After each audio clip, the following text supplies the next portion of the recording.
Mari kita bersatu di dalam doa. Ya Allah yang Maha Rahim, darimulah kami lahir, darimulah kami hidup. Engkau memelihara kehidupan setiap kami. Syukur kami panjatkan bagimu yang Maha Kasih. Ya Allah Tuhan kami, kini telah tiba bagi kami mendengarkan firman Tuhan. Ajarlah kami melalui Roh Kudus-Mu, agar kami paham akan kebenaran firman-Mu. Melalui Kristus, Gembala kami yang hidup, kami berdoa. Amin. Bapak Ibu yang terkasih di dalam Tuhan Yesus Kristus, firman Tuhan untuk kita pada minggu hari ini yang menjadi permenungan bagi kita diambil dari kitab Pengkhotbah pasal 2 ayat 4 dan diakhiri di ayat 11. Demikianlah firman Tuhan di tengah-tengah kita. Aku melakukan pekerjaan-pekerjaan besar, mendirikan bagiku rumah-rumah, menanami bagiku kebun-kebun anggur. Aku mengusahakan bagiku kebun-kebun dan taman-taman, dan menanaminya dengan rupa-rupa pohon buah-buahan. Aku menggali bagiku kolam-kolam untuk mengairi dari situ tanaman pohon-pohon muda. Aku membeli budak-budak laki-laki dan perempuan, dan ada budak-budak yang lahir di rumahku. Aku mempunyai juga banyak sapi dan kambing domba melebihi siapapun yang pernah hidup di Yerusalem sebelum aku. Aku mengumpulkan bagiku juga perak dan emas, harta benda raja-raja dan daerah-daerah. Aku mencari bagiku biduan-biduan dan biduanita-biduanita, dan yang menyenangkan anak-anak manusia, yakni banyak gundik. Dengan demikian aku menjadi besar, bahkan lebih besar daripada siapapun yang pernah hidup di Yerusalem sebelum aku. Dalam pada itu hikmatku tinggal tetap padaku. Aku tidak merintangi mataku dari apapun yang dikehendakinya, dan aku tidak menahan hatiku dari sukacita apapun, sebab hatiku bersukacita karena segala jerih payahku. Itulah buah segala jerih payahku. Ketika aku meneliti segala pekerjaan yang telah dilakukan tanganku dan segala usaha yang telah kulakukan untuk itu dengan jerih payah, lihatlah, segala sesuatu adalah kesia-siaan dan usaha menjaring angin. Memang tak ada keuntungan di bawah matahari. Demikianlah firman Tuhan. Syukur kepada Allah. Horas.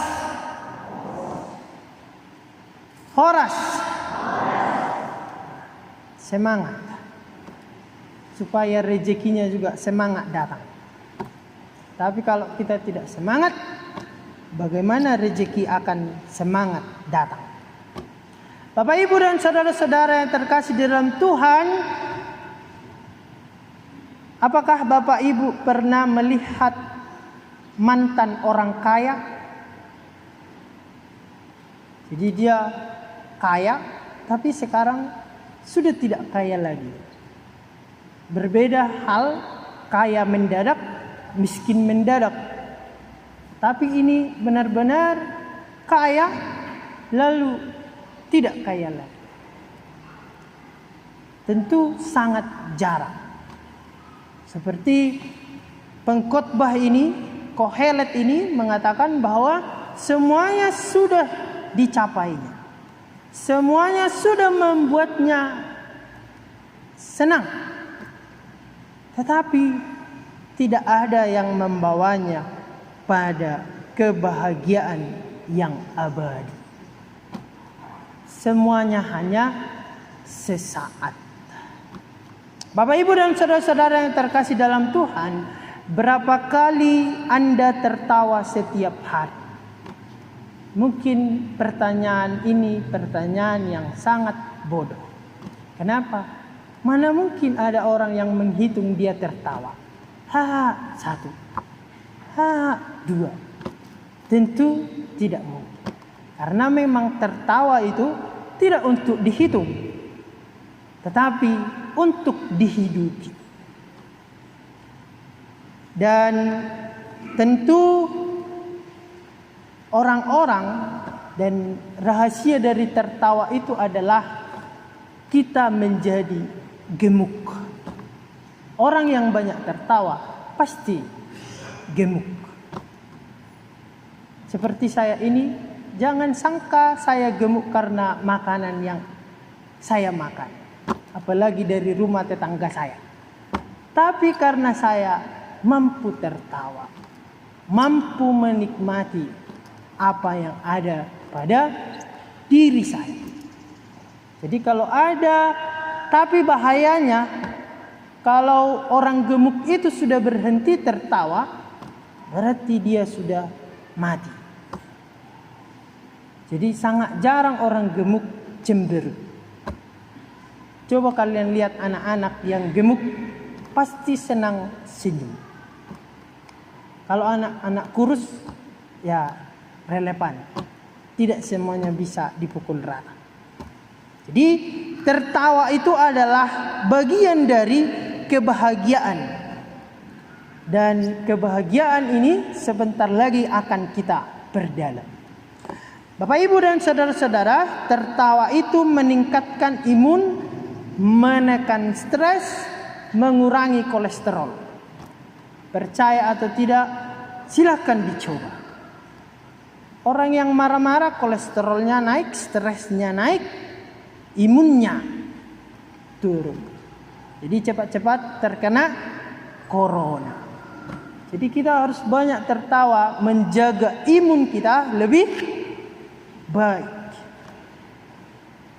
Dan sekarang ini corona semakin membabi buta. Jakarta melakukan PSBB lagi. Lampung belum tahu. Bapak, Ibu, dan saudara-saudara, Charlie Chaplin adalah seorang komedian dari Inggris. Dia pernah menceritakan sebuah lelucon di sebuah show-nya, di sebuah pertunjukannya. Jadi dia mengulang hal yang lucu itu sebanyak 3 kali. Pada pertama kali dia coba, orang masih tertawa. Kedua kali, orang juga masih tertawa. Ketiga kali, orang sudah tidak tertawa lagi. Nggak lucu lagi. Dan Charlie Chaplin di sana menekankan, mengatakan, jika Anda tidak bisa menertawakan hal yang lucu berkali-kali, mengapa Anda mampu menangis berkali-kali untuk masalah yang sama? Jadi Charlie Chaplin ini sangat penting untuk kita. Mengapa kita tidak bisa menertawakan hal yang lucu berkali-kali, tetapi justru ketika kita menangisi berkali-kali hal yang sama? Bagaimana mungkin? Ini yang sering terjadi dalam diri manusia sehingga dia enggan untuk berbahagia. Padahal semua orang ingin hidupnya bahagia. Tidak ada orang yang menginginkan hidupnya malang dan menderita. Atau ada di antara Bapak, Ibu, dan saudara-saudara yang bercita-cita hidupnya menderita dan malang? Tidak ada. Setiap orang ingin mencapai kepuasan yang tertinggi dalam hidup, sehingga orang selalu mencari kebahagiaan itu. Ada yang bahagia apabila sudah punya prestasi, melakukan hal-hal besar seperti dalam nats kita. Ada yang bahagia ketika dia mendirikan rumah besar, seperti gedung gereja ini besar, sehingga kita berbahagia. Ada yang menanam kebun, baru-baru ini orang-orang giat menanam kembang ya, dan dia sudah bahagia. Ada yang justru mencari kebahagiaan dalam mengumpulkan harta kekayaan, dan dia merasa itu bagian dari kebahagiaannya. Ada lagi yang mencari kesenangan hidup dengan punya banyak pesuruh, kalau di nats kita budak, dan banyaknya istri atau gundik. Katanya dibilang di sana, kalau banyak gundik itu sebenarnya adalah cita-cita semua manusia. Kalau banyak istrinya, katanya itulah kebahagiaan. Untunglah kita Kristen ya, sehingga melarang istri lebih dari satu. Coba kalau enggak, wah, apalagi halak batak. Ada yang jika sudah dianggap menjadi orang yang paling berpengaruh, maka sudah mengalami kebahagiaan, dan dia merasa dialah yang termasyhur dari semua orang di lingkungannya, maka dia merasa bahagia. Ada orang yang hidup sebebas-bebasnya, dan itulah menurutnya kebahagiaan baginya.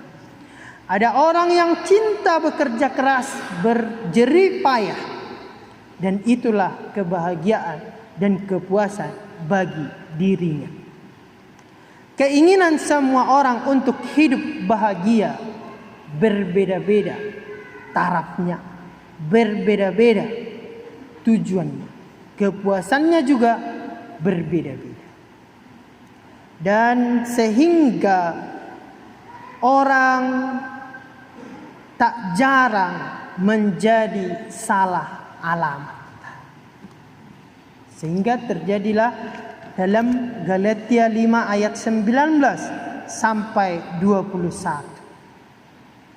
Terjadilah karena salah alamat, terjadilah percabulan, kecemaran, hawa nafsu, penyembahan berhala, sihir, perseteruan, perselisihan, iri hati, amarah, kepentingan diri sendiri, pencideraan, roh pemecah, kedengkian, kemabukan, pesta pora, dan sebagainya. Orang merasa melakukan itu adalah bagian dari kebahagiaan yang menyenangkan diriku. Itulah yang bahagia.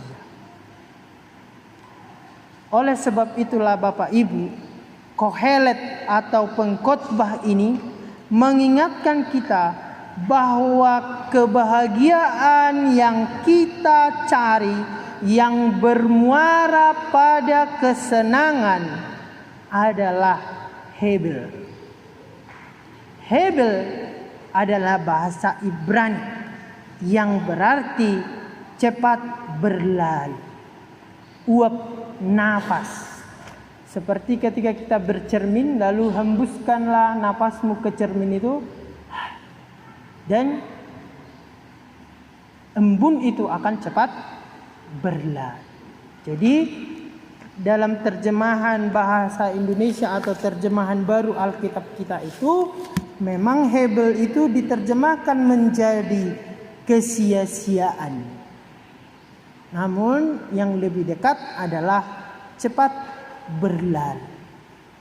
Karena kesia-siaan ini seperti tidak berdampak dalam kehidupan. Padahal itu semua berdampak dalam kehidupan kita. Dan Bapak Ibu dan saudara-saudara, ada sebuah ilustrasi dari buku Azan Bram.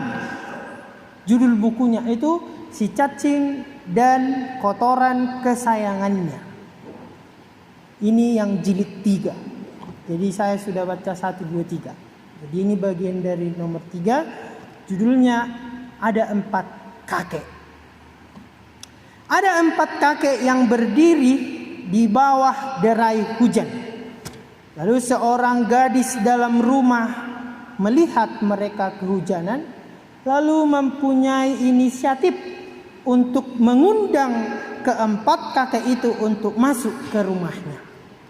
Namun salah satu dari empat kakek itu berkata, "Tidak, sampai semua keluargamu pulang dan kalian semua memutuskan siapa kakek dari kami berempat yang akan kamu undang masuk ke rumah. Jika kamu memilih kakek yang tepat, maka kami berempat akan masuk ke rumahmu. Jika kau salah memilih, hanya akan ada satu yang masuk, sementara 3 lagi akan tertinggal." Dan ketika keluarga sudah berkumpul di rumah, gadis itu, anak itu memberitahu peristiwa itu. Lalu mereka pun berunding berdiskusi terkait siapa yang akan mereka undang masuk. Keempat kakek ini memiliki nama: 1, kekayaan; 2, kesuksesan; 3, kedamaian; dan 4, keharmonisan. Lalu terjadilah perdebatan. Ayah gadis itu berkata, "Aku bekerja keras. Meski sudah bekerja keras, namun sulit untuk mendapatkan uang banyak. Karena jika punya uang banyak pun banyak tagihan pajak dan sebagainya. Jadi aku ingin mengundang kekayaan masuk supaya kehidupannya tidak berkekurangan." Lalu istrinya berkata, "Jangan, aku tidak mau kekayaan. Aku hanya mau kamu dan keluargaku sukses dalam hidup. Sukses jauh lebih penting ketimbang kekayaan." Lalu anaknya berkata, putrinya itu, si gadis itu, "Papa, Mama, berhenti. Yang aku mau hanyalah kedamaian." Karena bapak dan mamanya sudah berdebat. Akhirnya dia mau mengundang kedamaianlah yang masuk. Lalu orang tuanya berkata, "Memang kedamaian adalah bagus. Itu diperlukan dalam rumah. Namun kekayaan lebih bagus." Istrinya lagi menyela, "Tidak, kesuksesanlah yang lebih baik." Lalu mereka kembali berdebat. Lalu putranya akhirnya berkata, "Dari semua hal yang aku inginkan di rumah antara ibu, ayah, kakak, dan saya adalah keharmonisan. Jadi mereka mengundang keharmonisan lebih dulu, maka kedamaian akan menyusul, kesuksesan akan datang, dan kekayaan akan menjadi milik mereka." Jadi inilah yang sering kita lupakan. Mengapa saya bilang kita lupakan? Karena kita mendambakan kekayaan, akhirnya kita melupakan hal yang paling penting. Ketika kita mendambakan kesuksesan, maka kita akan lupa pada keterbatasan diri kita. Sehingga kita sukses, lalu akhirnya kita menuai sakit di hari tua. Terjadilah gagal ginjal, terjadilah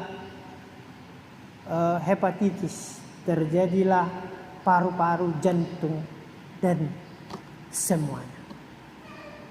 Oleh karena itu Bapak, Ibu, dan saudara-saudara, keharmonisan itu bisa dialami jika Tuhan ada di dalamnya. Jika kita ingin sampai pada kebahagiaan itu, milikilah keharmonisan dan milikilah Tuhan dalam hidupmu. Jadi kalau di pelengkap Kidung Jemaat ada sebuah nyanyian dikatakan, "Keluarga hidup indah bila Tuhan di dalamnya." Jadi keluarga bisa hidup indah, harmonis ketika ada Tuhan di dalamnya. Ketika keharmonisan sudah tercipta di dalam keluarga, maka yang namanya kedamaian, kesuksesan, dan bahkan kekayaan akan datang dengan sendirinya. Dan kita sudah lebih berbahagia. Jadi jangan salah alamat lagi dalam mencari kebahagiaan itu.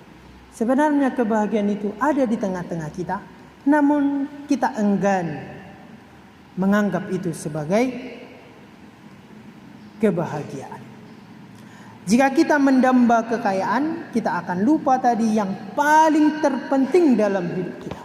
Jika kita selalu merasa kekurangan, maka kita akan lupa pada Tuhan, bahkan mengutuk Tuhan. Oleh karena itu Bapak Ibu, ada beberapa tips agar kita bahagia dan tepat alamatnya.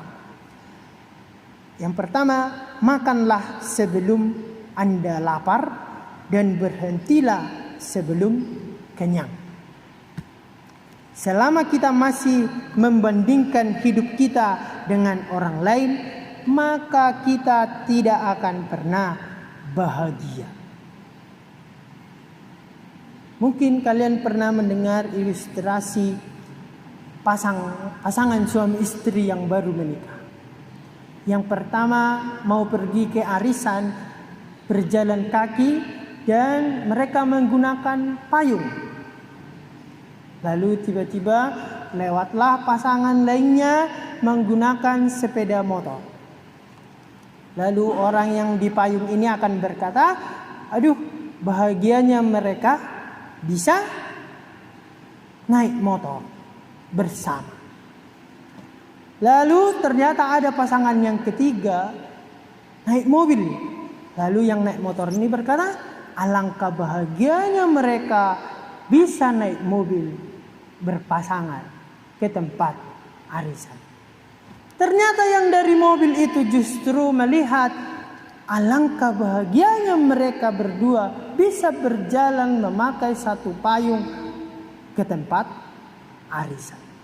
Jadi orang melihat kebahagiaan pada orang lain, sementara dia tidak melihat kebahagiaan dalam dirinya. Inilah yang sering terjadi, sehingga membandingkan hanya membuat kita melihat orang lain bahagia, sementara kita tidak. Memang kalau kita pun kaya sekaya-kayanya, bijaksana sebijaksananya, emang sudah ada yang melampaui pengkhotbah ini. Pengkhotbah yang kita baca ini, Kohelet ini. Dia sudah punya segalanya. Tidak ada lagi yang lebih kaya, lebih bijak daripada dia. Lalu Tuhan selalu bermurah hati. Tuhan selalu memanjakan kita. Tuhan selalu menyediakan kebahagiaan. Itu ada di tengah-tengah kita. Tetapi mengapa kita mengarahkan hati kita pada yang lain? Mengapa kita justru tidak melihat kebahagiaan kita sendiri? Dan Tuhan yang bermurah hati itu melakukan semuanya itu agar kita mengarahkan hati kita hanya kepada Tuhan, bukan pada apa yang Tuhan beri itu, tetapi pada Tuhan itu, sehingga kita mampu berbahagia. Hidup ini cepat berlalu. Jangan menyia-nyiakan hidup atau menggantungkan hidup Anda pada hal yang sia-sia atau hal yang cepat berlalu. Tetapi Anda harus mampu hidup pada masa kini dengan perspektif masa depan bahwa kita layak untuk bahagia. Sehingga jangan lagi mencari-cari kebahagiaan itu di tempat lain. Ciptakanlah kebahagiaan itu sendiri. Terutama di dalam keluarga. Bahagialah, kita adalah kepunyaan Tuhan. Dan mari kita ingat buku ND nomor 122 ayat 4 bait kedua. Apa dikatakan di sana? Pasu-pasu nagodang ido roha nason. Justru berkat itu melimpah ketika hati kita senang, bahagia. Untuk apa kita punya semuanya kalau tidak bahagia? Hidup ini cepat berlalu, bahagialah karena kita adalah kepunyaan Tuhan. Amin. Mari kita bersatu di dalam doa. Ya Allah Tuhan kami, terima kasih atas firman Tuhan pada hari ini yang telah memperlihatkan betapa pencarian kami tak pernah usai akan hausnya kebahagiaan. Kami melihat, kami mampu meneliti kebahagiaan orang lain. Sementara diri kami, keluarga kami, seperti tidak merasakan kebahagiaan. Ajarlah kami untuk tidak senantiasa membanding-bandingkan hidup kami dengan hidup orang lain. Bahwa Tuhan adalah Maha Adil dan Tuhan memberi keadilan itu untuk kami. Sehingga kami mampu hidup berbahagia. Sehingga kami mampu mencukupkan semua pemberian Tuhan tanpa harus membandingkan apa yang telah diterima oleh keluarga di luar keluarga kami. Ya Tuhan Allah, ajarlah kami untuk senantiasa lebih bijaksana dalam menjalani kehidupan ini. Berilah kami hikmat dan Roh Kudus-Mu agar kami mampu menciptakan kebahagiaan dimanapun kami berada. Dan tentu hati kami selalu terarah kepada Tuhan yang adalah Maha Kasih. Ya Tuhan Allah, kami berdoa untuk jemaat-Mu yang mengalami kebahagiaan. Baik dari prestasi yang mereka capai, baik dari usaha yang mereka usahakan berjalan dengan baik, baik karena umur panjang yang Tuhan berikan. Kiranya semuanya itu untuk kemuliaan Tuhan. Kiranya itu semua sebagai jalan permenungan, jalan bercermin bahwa Tuhan adalah pemilik semuanya. Sehingga kami semakin bersyukur bahwa kami punya Tuhan yang Maha Kuasa. Kami juga berdoa ya Tuhan Allah untuk jemaat-Mu yang diterpa kemalangan dan penderitaan. Kiranya Tuhan menguatkan, memberi mereka ketabahan dalam menghadapi segala pergumulan yang berat itu. Sehingga dalam hati mereka selalu tumbuh harapan yang membuat mereka berharap akan Tuhan. Sehingga mereka tidak mencari jalan lain yang justru semakin menambah berat beban mereka. Tetapi mereka mencari Engkau yang telah mampu menyembuhkan dan yang telah mampu memberkati kehidupan mereka. Ya Tuhan Allah, kami juga berdoa untuk pemerintahan kami dan juga masyarakat Indonesia ini, sehingga dapat menanggulangi COVID-19 ini dengan bersama-sama. Ingatkan kami senantiasa menggunakan masker, mencuci tangan kami, dan menjaga jarak di antara orang yang satu dengan orang yang lainnya. Agar kami benar-benar menghargai hidup yang Tuhan berikan. Dan kami tidak menjadi sumber kematian bagi orang lain.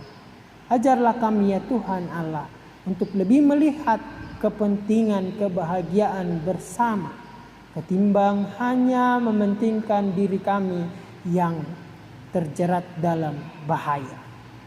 Ya Tuhan Allah, kepada pemerintahan kami juga berikan kekuatan kebijaksanaan agar mereka benar-benar jujur dalam memerintah dan dalam memutuskan segala sesuatu, bukan hanya karena kepentingan diri mereka, tetapi demi kepentingan masyarakat yang banyak. Tuhan memampukan mereka, Tuhan memilih mereka. Ya Tuhan Allah, kami juga berdoa untuk kami semuanya. Kiranya Tuhan memberikan kami kesehatan dan keteguhan iman, agar kami dapat berjalan di tengah tantangan ini pun kami tetap mampu memuji dan memuliakan Tuhan. Kiranya Tuhan senantiasa bersama kami. Dalam nama anak-Mu Tuhan Yesus Kristus, kami telah berdoa. Amin. Marilah kita menyerahkan persembahan kita kepada Tuhan, sembari kita bernyanyi dari buku nyanyian HKBP nomor 476.